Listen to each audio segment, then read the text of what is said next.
Auparavant, vous avez découvert le rôle du chef de projet et les compétences de base dont vous aurez besoin pour réussir dans ce rôle. Vous en avez également appris davantage sur votre rôle au sein de l'équipe de projet. Discutons maintenant de quelques compétences clés que vous utiliserez pour établir des relations avec vos coéquipiers et les parties prenantes.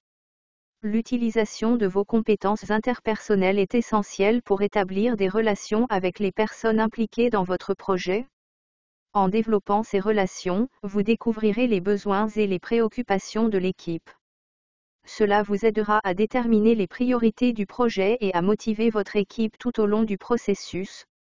Posséder de solides compétences interpersonnelles fait partie intégrante d'un bon leadership. Même si vous n'avez jamais occupé de poste de direction officiel, ces compétences vous aideront lorsque vous aurez besoin de guider une équipe. C'est ce qu'on appelle influencer sans autorité, qui fait référence à la capacité d'un chef de projet à guider ses coéquipiers pour qu'ils accomplissent le travail qui leur est assigné sans agir comme leur gestionnaire direct. Il existe quelques compétences interpersonnelles clés que vous pouvez utiliser pour accomplir cela et guider les résultats du projet, même sans l'autorité d'être le patron de vos coéquipiers. Ces compétences comprennent la communication, la négociation, la médiation des conflits et la compréhension des motivations. Décomposons-les. La première étape est une compétence clé que nous avons mentionnée à quelques reprises maintenant, la communication. Dans le contexte de la direction d'une équipe, la communication peut inclure la vérification avec les coéquipiers pour comprendre comment ils progressent sur une tâche et fournir des commentaires clairs sur la qualité du travail d'un coéquipier. Vient ensuite la négociation.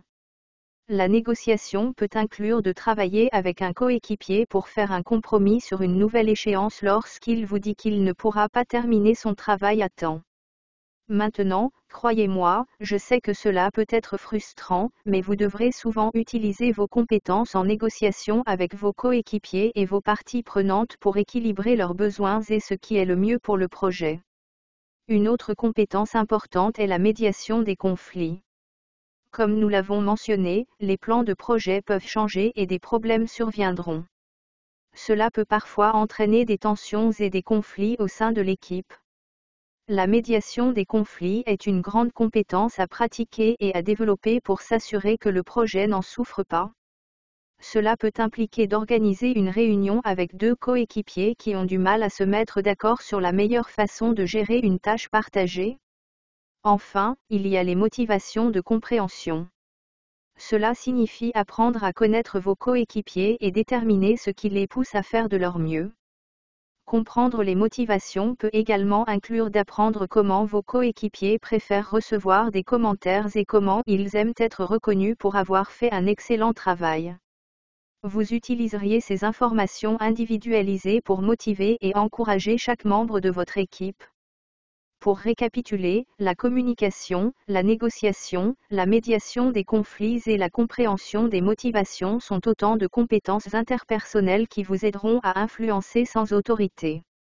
Au cours des entretiens d'embauche pour des postes de gestion de projet, on peut vous demander de discuter d'un moment où vous avez influencé sans autorité, et il est possible que vous ayez déjà remarqué des façons dont vous avez utilisé ces compétences dans votre vie personnelle sans même vous en rendre compte.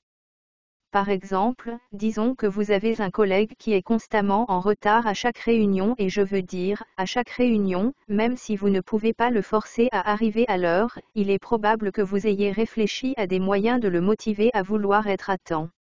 Ce faisant, vous vous êtes peut-être également demandé comment changer la façon dont vous communiquez avec votre collègue, pour l'influencer à être à l'heure. Peut-être que vous avez essayé de leur demander d'arriver 15 minutes plus tôt que le reste du groupe ou peut-être que vous leur avez dit comment ce comportement affecte le reste de l'équipe. Ces deux stratégies sont des exemples d'influence sans autorité, et elles servent à encourager un comportement spécifique. Influencer sans autorité est l'un des aspects les plus critiques et les plus difficiles de la gestion de projet. Comme vous venez de l'apprendre, vous devrez tirer parti de vos compétences interpersonnelles pour le faire efficacement. Dans les cours ultérieurs, nous passerons en revue et en apprendrons davantage sur l'utilisation de vos compétences interpersonnelles pour gérer divers projets. On se verra dans la prochaine vidéo.